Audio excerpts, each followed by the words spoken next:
எனக்கு சொல்ல முடியலை அந்த அளவுக்கு. என்ன அவ்வளோ கமெண்ட்ஸில் இன்ஸ்டாகிராமில் dance videos, mathematical teaching videos மற்றும் சாப்பிட்ற வீடியோஸ்லாம் போடுறது மூலமாக சோஷியல் மீடியாவில் பிரபலமாக இருக்கக்கூடியவர் தான் பிளாக் ஸ்டார்னு அழைக்கப்படுற சுரேஷ்குமரன். கன்னியாகுமரியை சேர்ந்த இவர் ஒரு பயாலஜி டீச்சரும் கூட.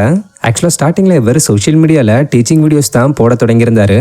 பட் அதுக்கு எந்த ஒரு அட்டென்ஷனும் கிடைக்காததுனால டான்ஸ், குக்கிங் மற்றும் சாப்பிட்றது சம்பந்தமான வீடியோஸ்லாம் போட்டு பிரபலமாகி இன்னைக்கு நிறைய ஃபாலோவர்ஸை சம்பாரிச்சிருக்காரு. மேலும் இது மூலமா கிடைச்ச ஃபேமை பயன்படுத்தி சமீபத்தில் கூட ஜீ தமிழ்ல டெலிகாஸ்ட் ஆன சிங்கிள் பசங்க ஷோவில் கலந்துக்கிட்டு ஆக்ட்ரஸ் ஃபவுசி கூட சேர்ந்து பெர்ஃபார்ம் பண்ணி இன்னும் பிரபலமாகி இருந்தாரு. இப்படி இருக்கிற நிலையில இவருடைய அப்பா கடந்த 14ஆம் தேதி உடல்நலக்குறைவு காரணமாகவும் வயது மூப்பின் காரணமாகவும் காலமாயிருந்தாரு. இந்த ஒரு விஷயம் பிளாக் ஸ்டாரை ரொம்பவே சோகத்துக்குள்ளாக்கிருச்சுன்னு தான் சொல்லணும்.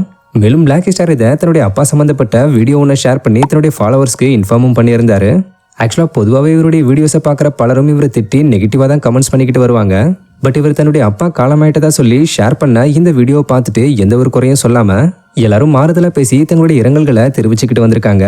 இந்த நிலையில இதை பற்றியும் தன்னுடைய அப்பா காலமானதை பற்றியும் எமோஷனலாக பேசி பிளாக் ஸ்டார் ரீசெண்டாக ஒரு வீடியோவை ஷேர் பண்ணியிருக்காரு. ஹலோ, வணக்கங்க. நேற்றுக்கு நீங்கள் எல்லாருமே வீடியோ பார்த்துருப்பீங்க. அப்பா வந்து ஏஜ்டு.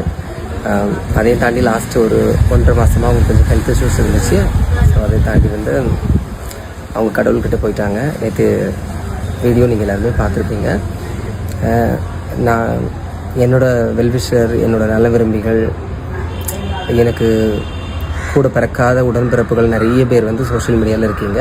அவங்களுக்கெல்லாம் தெரியப்படுத்துறதுக்காக தான் நான் வீடியோ போட்டிருந்தேன் நேற்றுக்கு. வேறு எந்த காரணத்துக்காகவும் போடலை. அதுக்கப்புறம் நிறைய பேர் எனக்கு சொல்ல முடியலை அந்த அளவுக்கு. என்ன அவ்வளோ கமெண்ட்ஸில் திட்டுறவங்க கூட இந்த ஒரு விஷயத்துக்கு நீங்கள் யாருமே என்னை திட்டலை. அப்போ ஒரு விஷயத்த நான் புரிஞ்சுக்கிட்டேன்.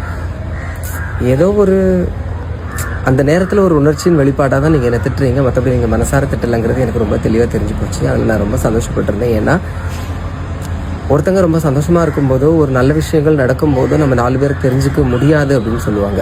ஒரு கெட்ட விஷயம் நடக்கும்போது தான் நம்மளை சுற்றி யார் நல்லவங்க இருக்காங்க, நம்மளுக்கு வேண்டப்பட்டவங்க யார் அப்படிங்கிறது தெரிஞ்சுக்க முடியும். அது நல்லாவே எனக்கு தெரிஞ்சிருச்சு. முகம் தெரியாத முகங்கள் வந்து நான் நல்லா இருக்கணும்னு தான் நீங்கள் நினைக்கிறீங்க. அது வரைக்கும் எனக்கு ரொம்ப சந்தோஷம். அதையும் தாண்டி அப்பாக்காக நீங்கள் நிறைய பேர் வந்து ஆத்மா சாந்தி அடைகிறதுக்கு கடவுள்கிட்ட வேண்டிக்கிறேன் அப்படின்னு போட்டிருந்தீங்க. ரொம்ப சந்தோஷங்க. நல்லபடியாக இன்றைக்கி காலையில் அடக்கம் முடிஞ்சிருச்சு. இதுவுமே வந்து உங்கள் எல்லாரும், ஏன்னா நீங்கள் எல்லாருமே எனக்கு வேண்டப்பட்டவங்க, உங்களுக்கு எல்லாருக்கும் இந்த தகவல் சொல்கிறதுக்காக தான் நான் வீடியோ போடுறேன். ரொம்ப சந்தோஷமாக இருந்துச்சு. ஏன்னா எனக்கு இவ்வளோ சப்போர்ட்டு, அதையும் தாண்டி நிறைய பேர் வீட்டுக்கு வந்திருந்தாங்க, நிறைய பேர் ஃபோன் பண்ணியிருந்தாங்க, நிறைய பேர் மெசேஜ் பண்ணியிருந்தாங்க. இவ்வளோ நல்ல உறவுகளை வந்து நான் சம்பாதிச்சு எங்கள் அப்பாவுக்கு கொடுத்துருக்கேன் அப்படின்னு சொல்லும்போது எனக்கு ரொம்ப சந்தோஷமாக இருக்குங்க. எல்லாருமே இருக்கிறது வரைக்கும் அப்பா அம்மா நல்லா பார்த்துக்கோங்க. ஓகேவா? தேங்க்யூ.